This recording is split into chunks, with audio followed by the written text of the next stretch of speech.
Hello, everybody, and good Sunday to you. Hopefully, you guys are out there having fun, enjoying the weather. And if you're not, hopefully, you guys are making memories with some good friends and family.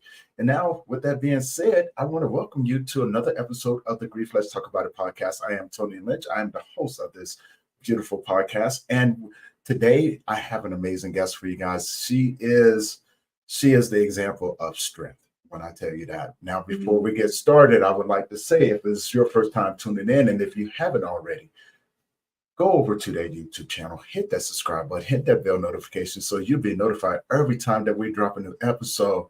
And before I bring my guests on, I would just like to say that this is for educational purposes only.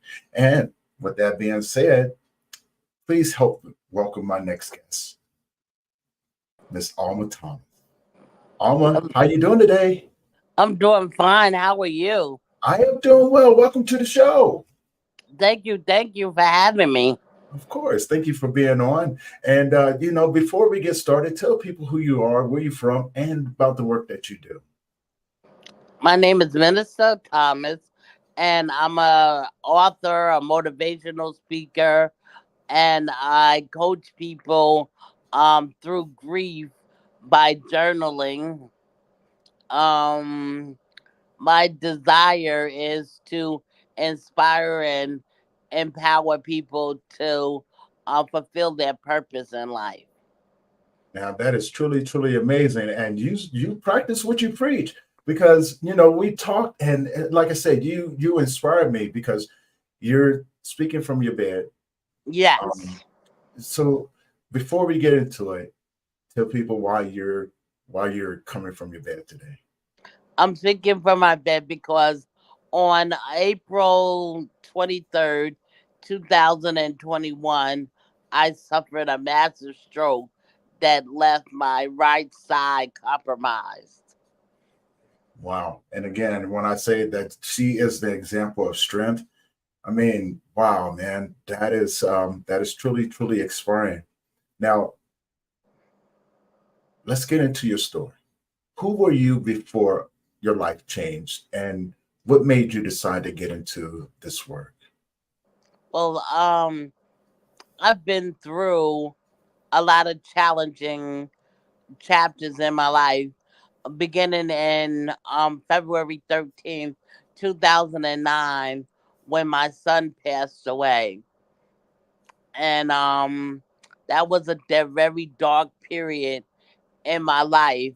On April 17th, 2009, that was his 19th birthday. And on that morning when I woke up, I said to myself, I wonder if grandma is up there baking him a cake for his birthday.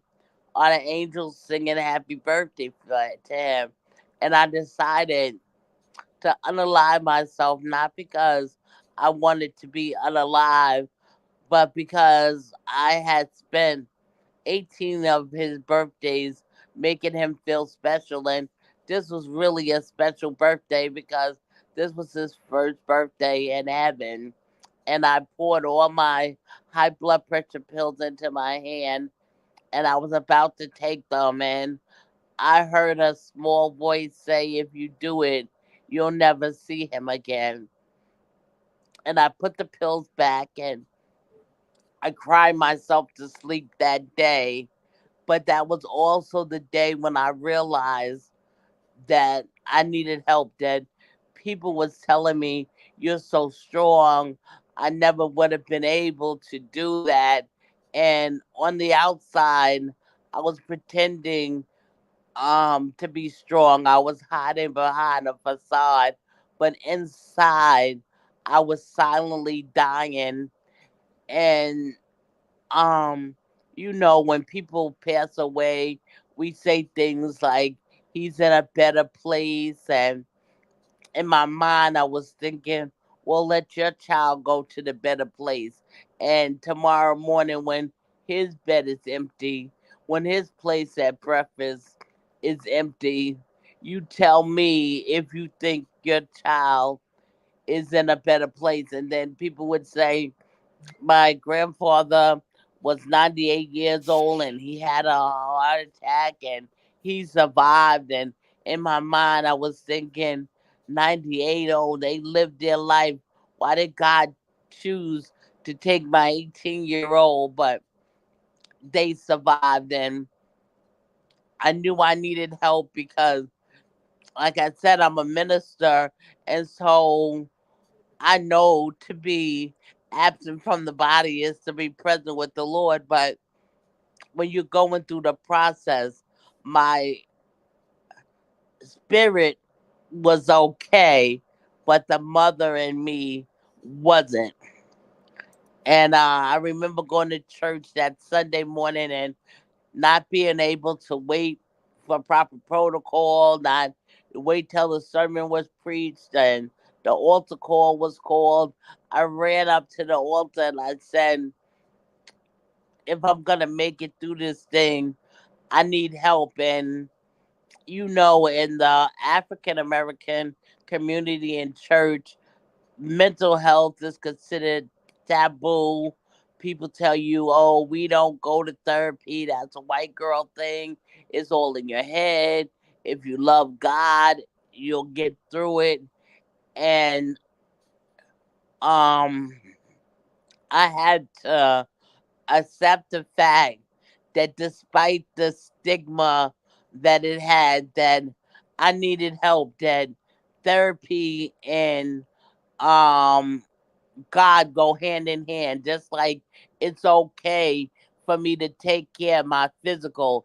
If I need medication for my high blood pressure or diabetes or whatever, it's okay to take it. But when you're talking about medication for bipolar and suicidal thoughts and depression thoughts, and then it's all in your head.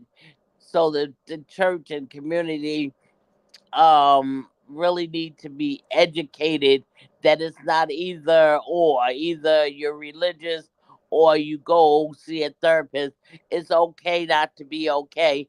And when I went to therapy, I was able um to go through the stages of grief, and I knew the stages of grief because I majored in psychology in college. But it's quite a difference between reading about the stages and going through them. And so Mm. finally, I got to the place of acceptance, and I was able to turn my pain into passion. And I started a scholarship in my son's honor at the school he attended. And to date, I've given out 17 scholarships to African American boys of single parents that have been accepted to school, and we give them um $500 to help with their books or whatever they might need help in achieving their dream of higher education. That is truly amazing, and thank you for the work that you do. Most definitely needed. Is I think you said something earlier about the African American community, and I totally agree. When it comes down to mental health, addressing our emotions is such a taboo thing. Things that we're not taught. It's not a white and black thing, right? Right. It's a health thing. It's a well-being thing. It's a community thing. And when we can get back to community and understanding that support in those different areas are much needed, we can then start to heal our communities, right? Yes. The oppressed mindset that we have in that community and in our communities, not in all communities, but in the most underserved communities. Yes. It needs to be broken. I am so look, Alma, I am so tired of seeing our children suffer and go through the things that we go through. And look, I've been through my go through in the community. Game banger, drug dealer, you name it, I've been there, right? So I can't fault the next man for how they choose to survive because it becomes a norm. Survival becomes a norm, right? We don't see the other side of the coin, right? We're like, no, Right. this is what we're giving. This is what we're giving. So it makes it real hard to get past that and begin the healing process. But you're out there doing the work. And you're making a difference in those communities. You're giving hope to those people, those individuals that that need us, that need you, right? That healing process, because you know you've endured that deep pain of losing a child. And I don't care who you are, everybody will experience their loss the way that they need to experience it. But I will tell you, that loss of a child, it hits different. It Yeah. definitely hits different. And you went through your stages of grief. Now, when and I say this um, open ended, because when we realize that the stages of grief, it's just not the 5 stages, or 6 stages, as David Kessler has added on to it. But I realized that there's multiple stages of it. I was a colleague of mine had pointed out that they had reached 46 stages of that grief. And I began to think, tell me what you think about this. I began to think about the 5 stages of grief, and I began to separate them. I was going, well, with this stage of grief, there's X amount of other things that can be tied into that one, right? And it all depends on the language that's associated with you and that stage of grief. Right. So I posed the question to you: when you went through the stages of grief, what was your experience? Can you walk us through the process as you begin to experience those stages?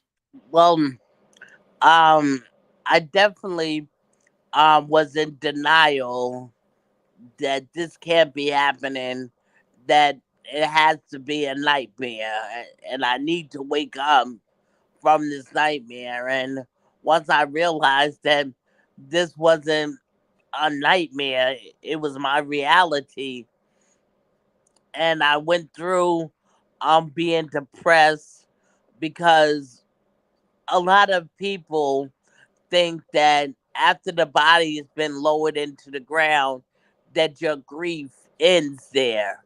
Mm, But your grief really starts there because that's when the phone calls stop.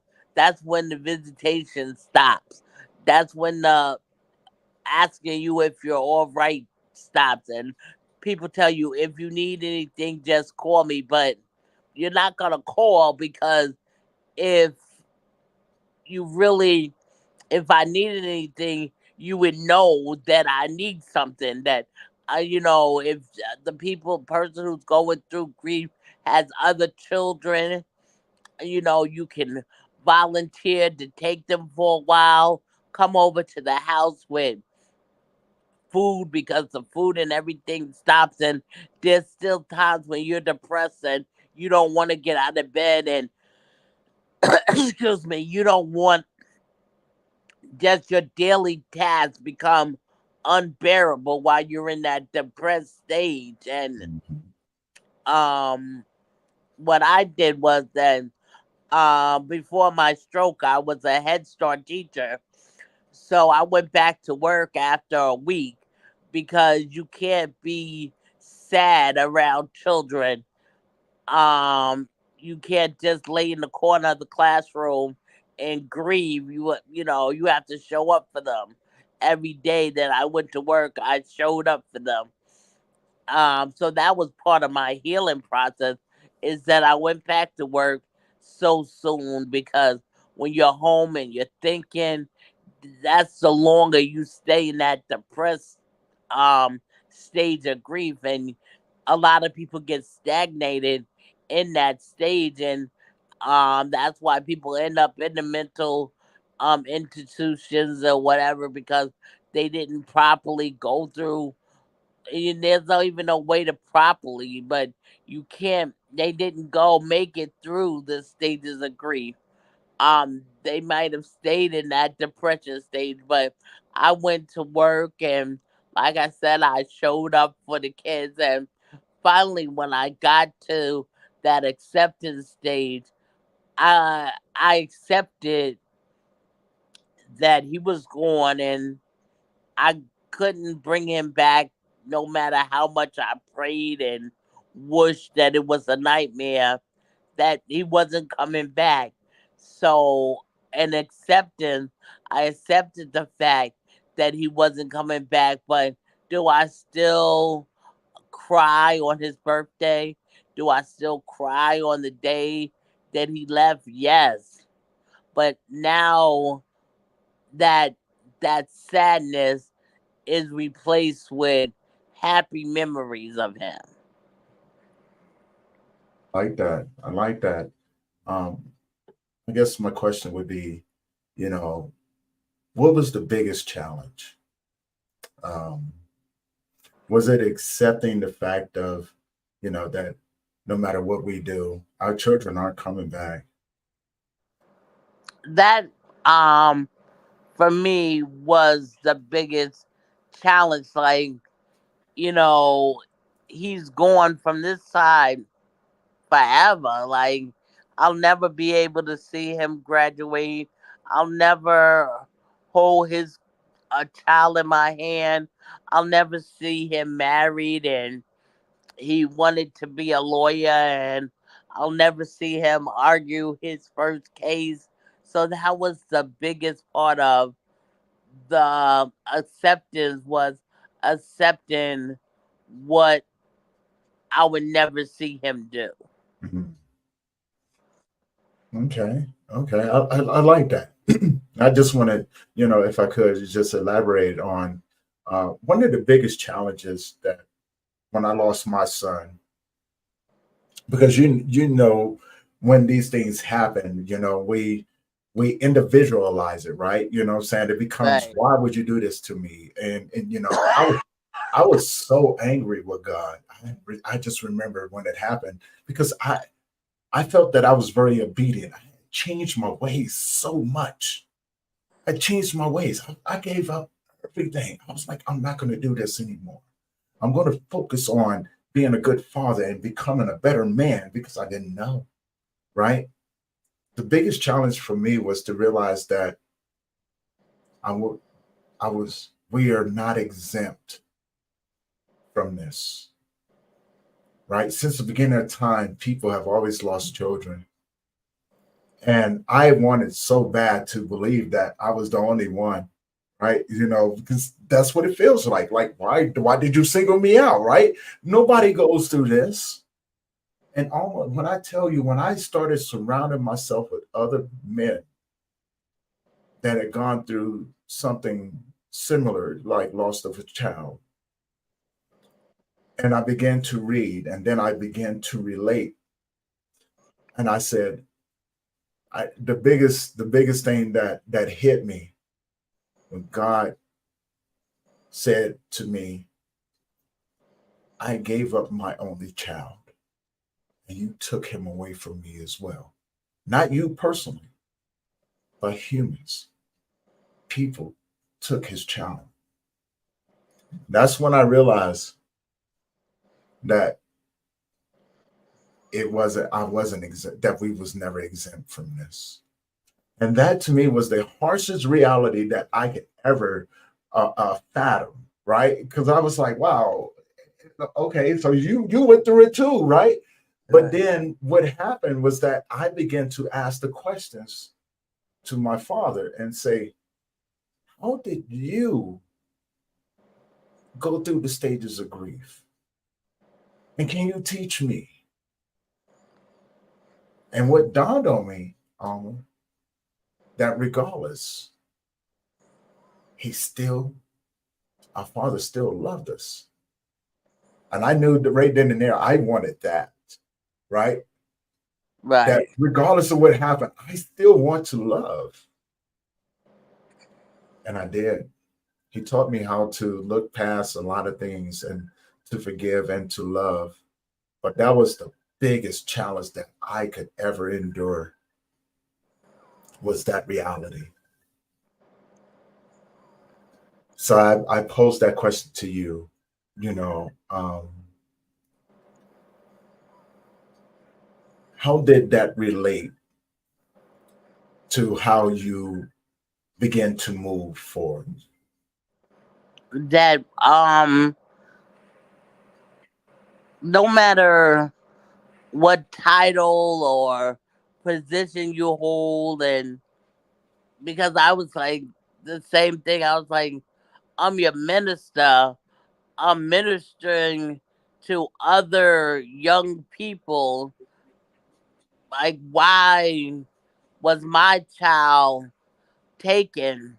Mm, And that's when, like you said, we are not exempt. The word says that he for the just and the unjust, the wheat and the tear, so that we are not exempt. God is not a respecter of persons. So I had to realize that, like, I never blamed God because I knew that God doesn't make mistakes.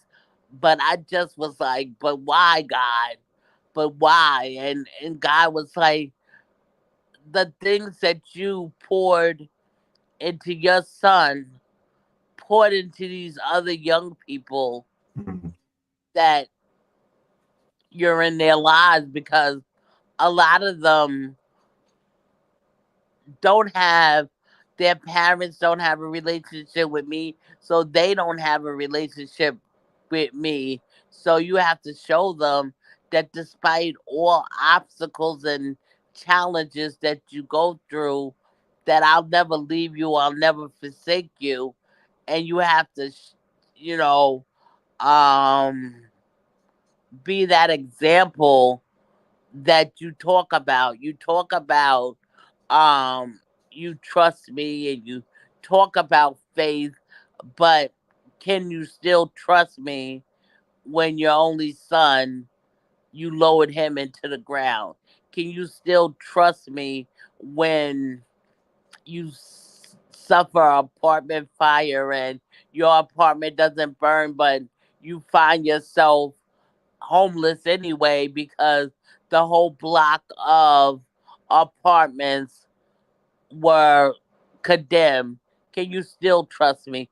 Can you trust me when you make a permanent decision in a temporary situation, and you get married to someone and you think you're doing it the right way? You wait until marriage and all of that, and then you get married and you find out the next day, who did I marry?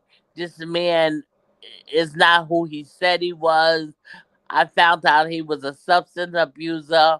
And what really hurt is that I like to, I think I can save the world.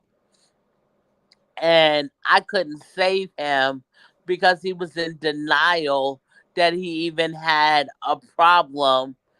And um my finances was in ruins, my reputation was in ruins, and despite what the church community was saying, I had to get a divorce because I have a daughter, and I don't want her to think that you just have to settle for anything. I made a mistake, and I tried to help him, and he didn't want any help, so he had to go. And then after that, to suffer a massive stroke and your whole right side to be compromised, and that's your dominant side. That's the side that you write with, and now you're an author, and you're thinking, maybe my writing career is over.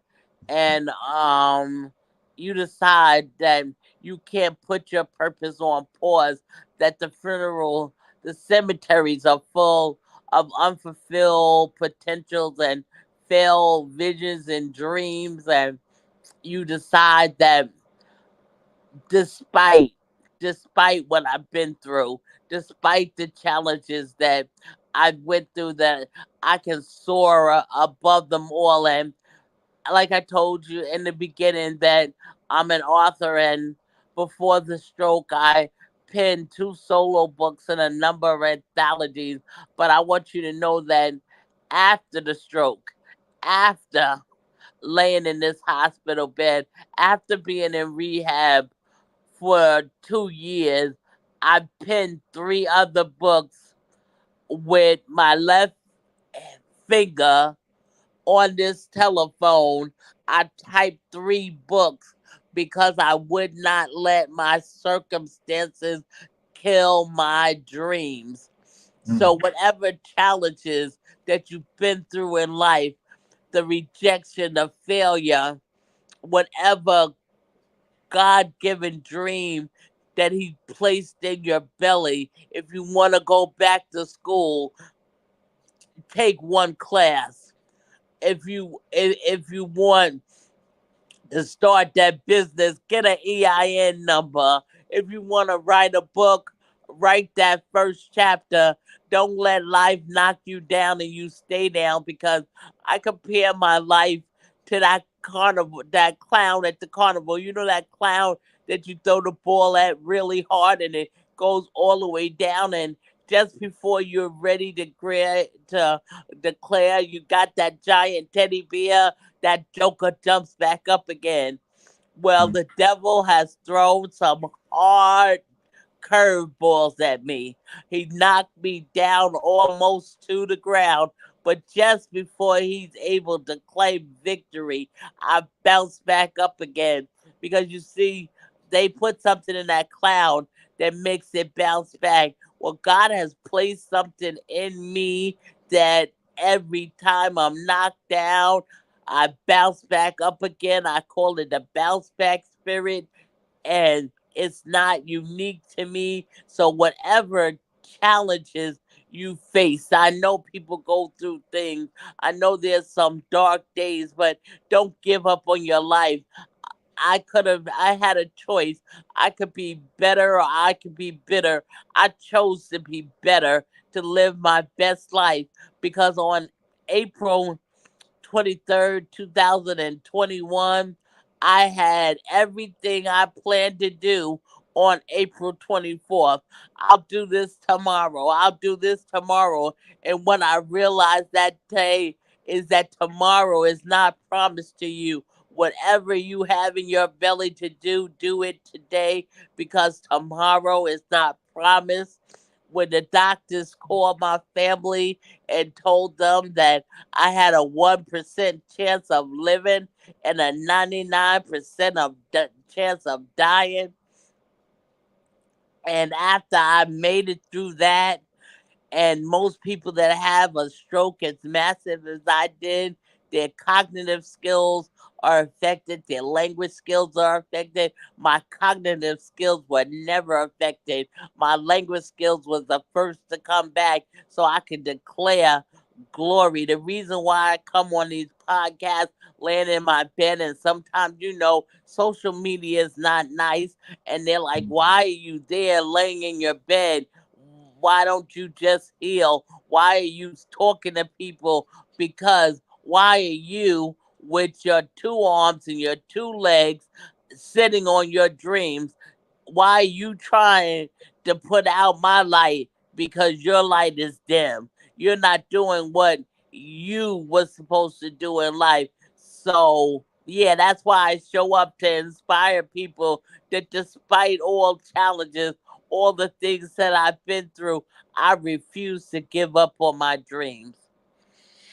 I tell you what, I am so glad that you refuse to give up on your dreams, because you give me and possibly others out there, and the strength to say, you know what, no matter what, I can do this, right?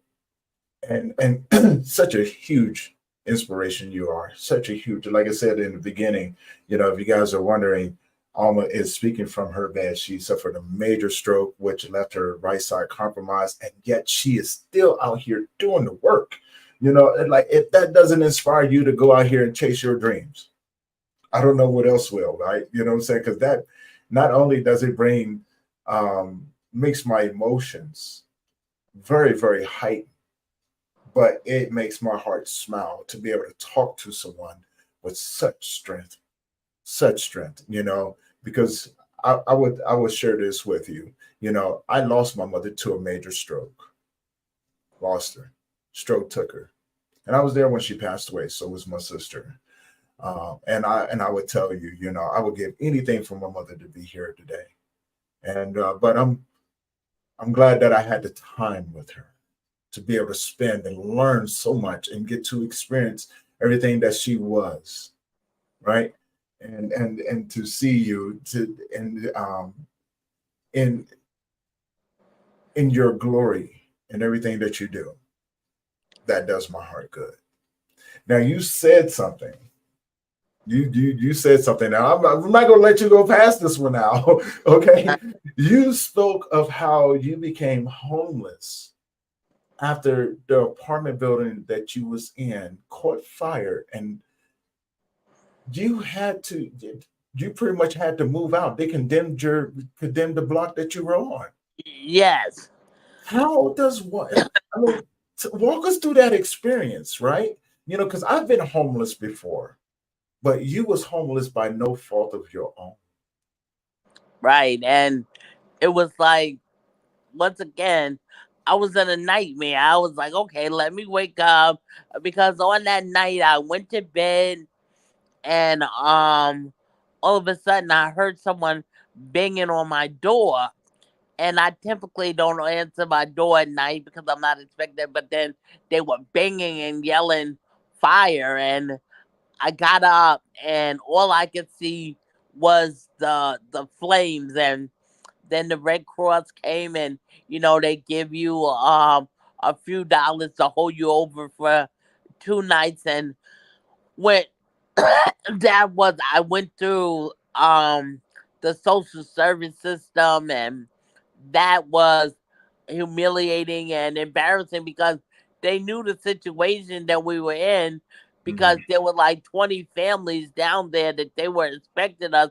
And when they said, okay, we're expecting you, I thought, okay, this process is going to be easy, but it wasn't. You had the whatever stuff that my apartment wasn't burned, but it was water damaged, and you can't bring furniture and all that stuff um to the social service office. So you take what you can, and you have to bring your children with you, and they sit through this process. And after all this process, then they placed us, and me and my daughter, and a bed bug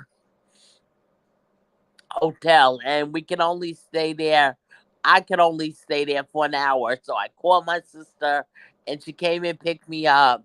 And my mother lives in a um 1 bedroom senior citizen apartment. So until we found something, we had to, you know, like the old time way, make a pallet on the floor Mm.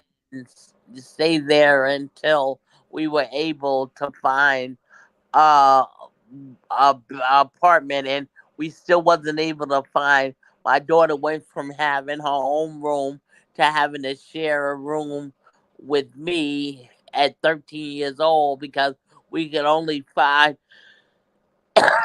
our 1 bedroom apartment. So we just took what we had. So that experience, you know because once you go through losing a child and all those other bad chapters. But once I went through losing my child, everything else I went through was easy compared to what I felt was the worst thing that you can survive. So Mm. once I survived that, and I didn't know my own strength, like Whitney Houston said, um, I didn't know I was strong enough to withstand that. But once I went through that, I know that I'm strong enough to withstand all the obstacles that I've been through in my life, that excuse me, that I could soar above every circumstance because I survived that. It's just like in the Bible, David had the confidence in God because he was able to slay the bear and the lion. So when it got time for him to fight the um Goliath, he had that experience with God. So he knew that God would bring him out. And so that's how I am. That with my faith, I know that in every circumstance that I go through, God is able to bring me out. That life is like a never ending book. The only person that can close the book is God. So even after you've been through some bad chapters in life, when you turn the page, it's a blank page and you can start all over again. I like that. I like that. And, that's again having gone through multiple homeless situations, multiple. And I always felt like, I always felt like I was being punished for something I never did. I was like, why, right? Yes. And just like yourself, I had to sit down um, in my darkest moments, and I had to ask those questions. Why? Like why did I have to go through all of these things? I didn't ask for this. I didn't ask for who I became. I didn't ask for what the things that I went through. I didn't ask for any of this. Why? Right? But I now understand the thought pattern that came with that. Because in the midst of being weak and beaten down and being in that moment, that dark moment right there, I realized that the answers that I was asking or that I was searching for, God laid them out. And I can know I wanted to be a victim, right? You know what I'm saying? Like, no, you don't understand. That's why I'm here now. That's why I'm here now, because I don't want to do this no more. Right? You know what I'm saying? I give up. You want me to give up? I'm throwing in the towel. Here you go. I'm throwing it. I'm not even waving the flag. I'm throwing in the towel. You and me, we don't have to talk no more. I'll be up there to come see you real soon. Right? And what I tell you, Alma, the comical side of it, when I begin to ask the questions of why did I have to go through this? When God laid this thing out, I was like, huh. Like I was at a loss for words. I was like, well, why did I have to go through this? He said, well, had you not gone through this, you wouldn't have been able to help that person over there. But you think that that you're going to be able to provide someone with that person without the lived experience? Huh? Yes, that What? is true. Right? And then when I said, well, why did I have to be homeless so many times? He said, well, check this out. Had you not been homeless, I wouldn't be able to move you around because you would have been so busy being in a solid area. I had to take these things away from you so you would have the freedom to move where I needed you to be. Oh, well, since you put it that way, okay, So then I said, well, you took my parents, the people who loved me. He goes, oh, you thought those was the only ones that loved you?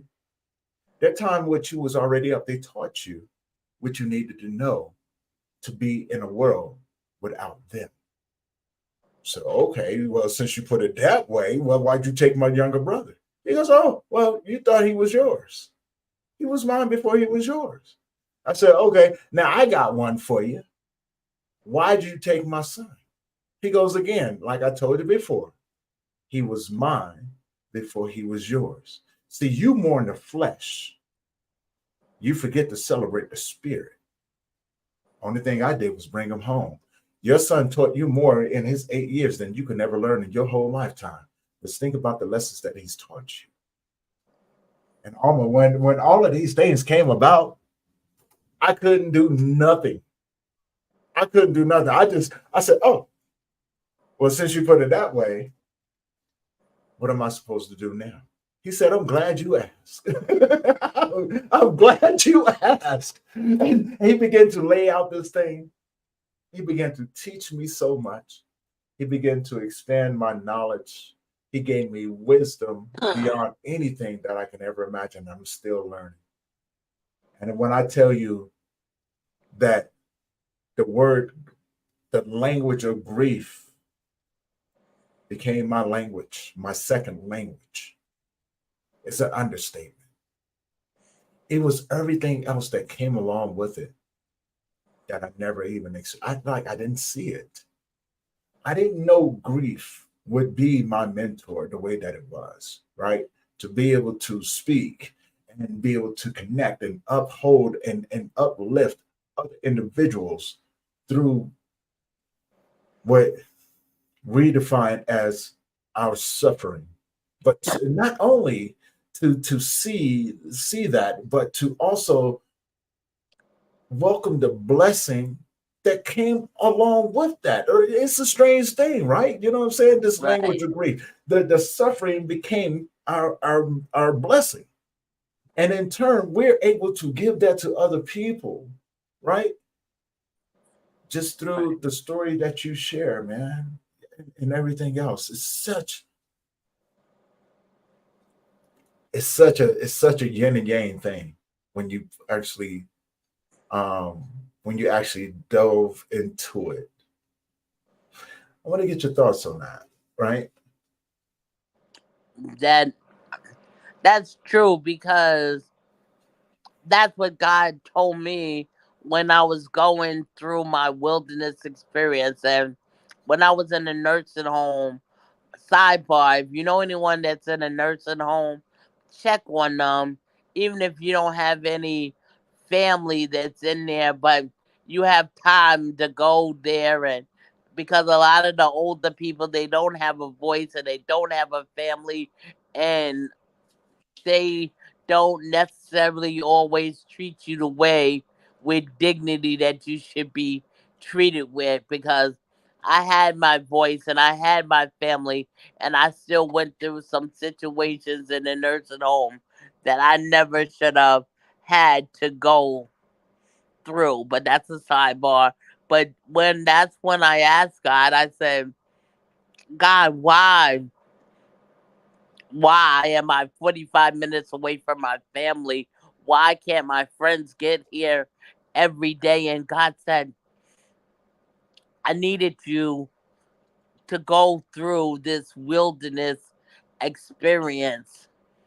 How can you inspire people if you never been through anything? No, this sickness was not unto death, but it was for me to get the glory. And for people, how can you talk to someone that's been homeless if you never been misplaced? How can you talk to someone that got married and divorced and you don't understand the pain of that separation? How can you talk about losing a child and understanding what they're going through if you never had that pain? How can you tell people that you can still make it, that your life is not over when you suffer a major health challenge if you never been through it and I never brought you out? So it was necessary. Your pain was necessary for somebody else. It wasn't for you, but it was for someone else. And then I said, oh, thank you, God. I thank you for these Job experiences.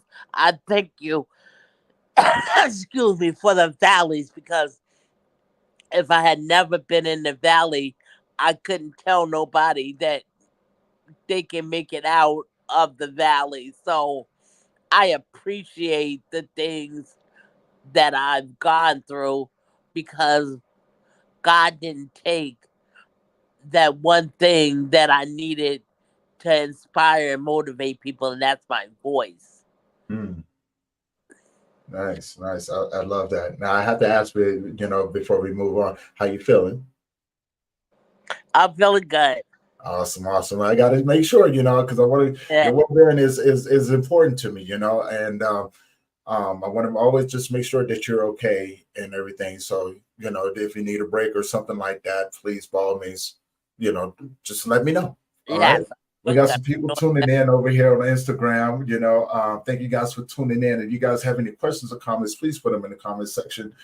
And also welcome my guest, Miss Alma Thomas. And yes, she is speaking from her bed today after a major stroke. So, and again, and I'll say it again, she is the example of strength, resilience, and just downright, just the push to just do good things in this world. And she helps others in grief. She helps youth, and so much more. So, you guys, thank you for joining in on this conversation. And we're going to continue now. Alma, my next question would be, what is the big, because we've been in stuck situations, and when you see people that are stuck, what could you give them to help motivate them to move forward from that stuck position? That don't give up, that there's always a solution to that problem. Don't get stuck. Don't give up. Like I said, that when my right side was compromised, I could have given up. I could have said, I can't type anymore. Excuse me, I can't type anymore. So, my book writing days is over, and become frustrated and just lay here in my bed and have a pity party. But you got to find a way over that obstacle. I had to find a way over that obstacle because I was like, I still have thousands of books in me, and I don't want to have to dictate my book to somebody else because I want to write it down and feel those emotions as I am writing. And so I didn't just give up. I was like, okay, so it's going to take longer if I use this one finger. It's going to take longer if I type on my telephone. And do I get frustrated sometimes? Yeah, sometimes I want to throw my phone across the room, especially when spell checks wants to help me and misspells the word. When I try voice and every other word is wrong, and I was like, I might as well type it because I'm keep having to go back. And yeah, so sometimes I do feel frustrated, but when I feel frustrated, I put it down, and I thank God that I can still tip tap with this one finger, and I get back on the horse. And like I said, I continue. So if you feel like you're stuck in life, and don't be ashamed to say you need help. You might need someone to talk to. You might have to go talk to a therapist or something to find out why you stuck. Because a lot of times there's underlying issues why we stuck in a place, and we might have excuse me, suppressed it. So sometimes you might need help. If you're stuck in a place and you can't get out by yourself, seek help. Yeah, most definitely. And again, when I say this, it's yeah, I have the utmost respect for you. You wrote a book with one finger after your stroke. It was like nothing's going to stop me. And I find that very admirable because most people, including myself, I don't know. Um, I don't know if I would have had the strength, but of course, we never know until we put in situations like that That as we well, have. right? And so that's very, very admirable. He was like, nothing's going to stop me, and I think that's the mindset, the mental health strength that you have that sets you apart from everyone else. I mean, you've written, after that, you've written more books, right?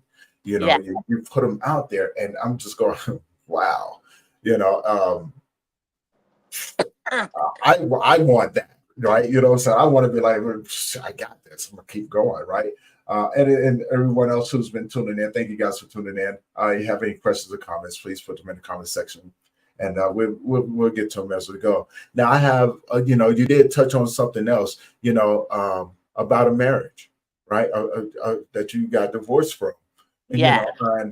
I have a thought um, on that. And you just let me know what you think about this, and it's not to diminish anything from anyone. But my thought is that the reason I never got married because I'm a very patient individual, and I know that me personally, I can make really bad decisions, right? About the women that I've I can make really bad decisions, but I'm not the best at choosing those that are best for me. Although I may think, you know, this person is a good fit for me, right? And I learned to be patient because sometimes people will wear masks, and until they get comfortable with you, that mask will never come off. But also, on the flip side of that, knowing that I am really bad at making the best decisions for myself in those situations, I learned to be patient for the person who was meant for me that I did not choose to come to me. Right? So there's a difference. There's a difference. I would rather wait for my father to send me the one that I'm meant to be with than go out and make the mistake of choosing the one that I think I need to be with. And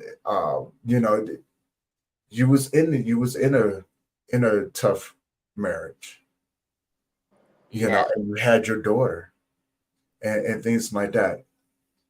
What were some of the things that you learned during that process? That you really have to wait. Mhm.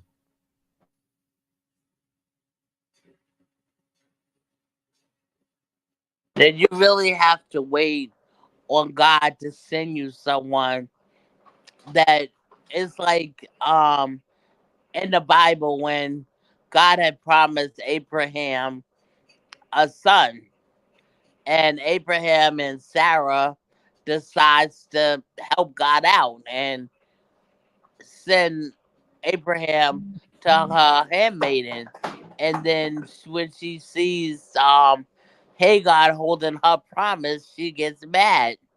So you have to wait on God, because when we choose on our own, we make a mistake if it's not God given. And sometimes when you feel like you're healed and you're at that place, but you're looking for companionship and you think you found it in that person, and that person was all wrong. But like I said, I have a daughter, and I don't want her to think that if you make one bad choice in your life that you're married to that choice forever. Mhm. Are people gonna talk about you and slander your name and say, "Oh, you should have knew better"?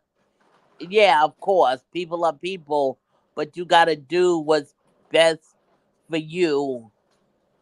And because I didn't wait on God, I got myself in a situation. Now I'm asking God, "Oh God, please help me." And God is saying, I didn't put you in this, that you have a free will and you use your free will. So now this is why you're suffering the consequences of being in a relationship. He said, "I told you years ago that if you get married, that person was gonna have you in the spirit. So you're marrying a non-believer thinking you can change him because he's telling you, "Oh, I want to be changed," and God is saying, "You can't change nobody. That I'm the one that got to do the changing." And you get in a relationship and thinking you can change that person, but I found out rather quickly you can't change nobody, and most of all, you can't help somebody that don't want to be helped. Right. Right. It's like you keep leading him to water, and he's refusing to drink it, and you're saying, "Drink this water; it's healthy for you," and they're saying, "No, no, no." Mm. I totally agree with that. I totally agree with that. And then, I just want to add a little extra to that, if I may. A lot of times, um, when we do, and when we're going through the process of learning and, understanding human nature, I think a lot of times what we do is that we get wrapped into the loneliness of life, the grief that comes along with that, right? Because loneliness has its own set of grief, right? Right, It will take you to a place where you rush the process of getting to know yourself in that loneliness. But we also get into the grief of companionship. We get wrapped into um, not understanding what true healing actually is. right, And I think that's a huge component in being in healthy relationships is that healing process that you must go through, so you're not spilling over on everyone else that hurt, but also understanding your place. And what I mean by that, everybody has a place in everybody's life. You have to understand your place in their life, and that helps you make a better decision, a healthier decision, and how to move forward in those relationships. Because not every relationship needs to be an intimate relationship, but every relationship you have needs to be a healthy relationship. And what I mean by that, you have to understand your role in those individuals' lives and vice versa. If that makes sense, hopefully that makes sense. right. Yes, Um, you have to understand your role, because not everybody is there for the physicality. Most people are there. And what I mean by that, I'm saying, once one out of every maybe 10 people that you encounter may be there for the physicality and may be the one that you're supposed to be with. But it's nine others that are there for your wisdom, um, maybe your blessing, maybe a lesson, and maybe they're there to teach you something. right, So you have to determine whether you're going to be a student in this particular relationship, or are you going to be a teacher in that particular relationship. And not all lessons are beautiful lessons, but all lessons are lessons nonetheless, if that makes sense. yes, it does. Yeah. Now, when you're helping, what was your deciding factor to get into the work of grief? That really, excuse me, a lot of my friends and people I came in contact with were losing their kids. Excuse me. It was a point that, a lot of people that I knew was losing their kids, and I understood the journey that they were about to embark on. So I wanted to share some of the things that I learned in therapy and just in life with them. So that's what made me start sharing my story with other people. Mhm. Okay. Now, uh, before I let you off, um, first off, I want to say thank you for being on today, and joining me and sharing your story, sharing your wisdom. Such an amazing individual. And if you guys, you want to um, see the whole episode, please go over to the YouTube channel and check out our episode. Amazing person again. Courthouse perspective. I'm going to read this comment. Yes, you can definitely get yourself in a bad situation due to grief. You have to be careful. Yes, you do. Yes, you definitely do. You just have to practice a lot of discernment, um, and hopefully, I can add to it. But I'm no expert when it comes down to that. I still make my fair share of mistakes, and hopefully, I'm getting a lot better. I'm just learning now, right now. In this course, in this part of my life, I'm understanding my place in people's lives, and I don't have any expectations. I think that's key to it, not to have any expectations, but to allow people the time to understand that I am who I am. I have no mask. I show up as I am every day. I do not force myself in to be a part of someone's life if it's not a good fit, and vice versa. And that's all I ask from anyone. Just be who you say you are. I can accept that a lot better. That way, Right. we don't have to put up a facade, right? We don't have to put up a facade. You be who you are. Let me be who I am. And if we are a great fit, then we'll see where it goes from there. And if we are not a great fit, maybe we're just a great fit of being friends. You know, maybe just keep it simple.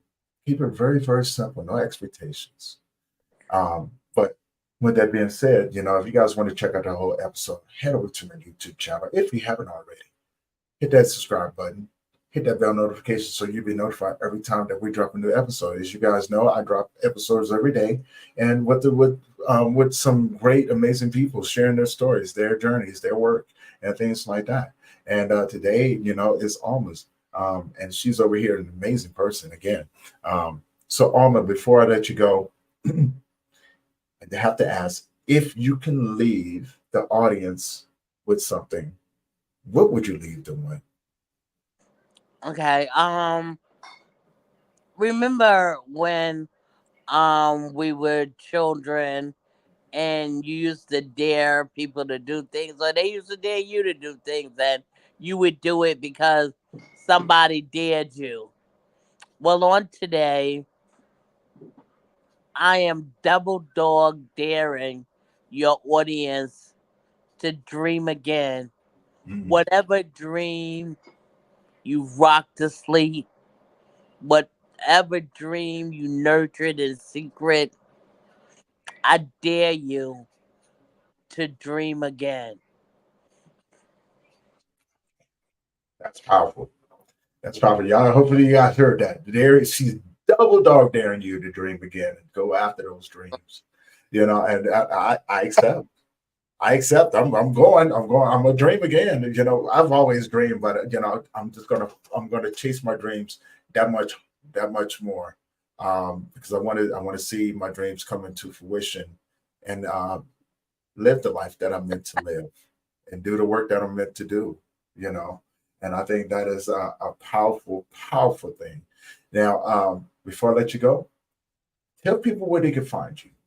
You can find me on Facebook at Alma Thomas, or either Alma Thomas author ministry page. Yeah, Alma Thomas author ministry page. You can find me on those two places, or Instagram 83 And my email is yhomas, YHOMAS, the number 4 at gmail.com. And if you email me on today, you will receive a free copy of my ebook, Starting Over Again. The magic of starting over. Y'all hear that? Y'all go and let her know that you guys saw this up here. Get your free ebook, and you guys enjoy. Now, how can people find the rest of your books as well? And more information about that. They're on Amazon, but I just renewed my website. So if you go on my Facebook page, I'll be placing my website because my books are on Amazon, but I want the people to order them from me because the funds go towards my stroke recovery and the scholarship that I have in my son's honor. So I will send the website to Mr. Lynch so he can post it. And thank you very much. Yeah, definitely, most definitely send that over to me. I'll make sure I get the word out there and put it under the description. So when you guys go up there, you guys will be able to find everything that Miss Alma just put up there. Go check her out, support her. And Alma, again, thank you for coming on and sharing such an amazing story. And giving not only myself, but hopefully the audience the strength to pursue those dreams. And like I said, she already double dog dared you. So, I'm not saying anything. I'm just saying, do you accept? If you accept, go back in and revisit those dreams, and let's see what we can do in this world, because it's going to take all of us to go in and realize what our true potential is in order to make a difference in this world. It's time to break those ties. It's time to heal and get out of the lock hold that certain people will have us under. It's time to be free. It's time to heal. And with that being said, Alma, thank you again for being on the show today. Thank you guys for tuning in on Instagram, Facebook, LinkedIn, YouTube, Twitter, Twitch, and Rumble. We're going to be coming back again tomorrow. We got another great episode coming for you guys. So you guys be sure to tune in. And if you guys have seen my page, you guys know, I got a lot of people coming. So please sit back and enjoy. And if you haven't already, do me a favor, head over to my YouTube channel, hit that subscribe button, hit that bell notification so you'll be notified every time that we drop a new episode. And if you know someone who has some stories that you guys would like to share on this show, reach out to me, please. You know what I'm saying? My website is www.mensgriefsupport.org. It is a nonprofit dedicated to men going through grief. I am here to help you. And walk with you. And if I'm not a great fit for you, I will find someone who is and can be a great fit for you. And with that being said, this is going to conclude this episode of the Grief Let's Talk About It podcast. We'll see you guys in the next one. Enjoy your day. Make good memories. And remember, tomorrow's never changed. So don't forget to tell the people that you love them. See you guys in the next one. Peace.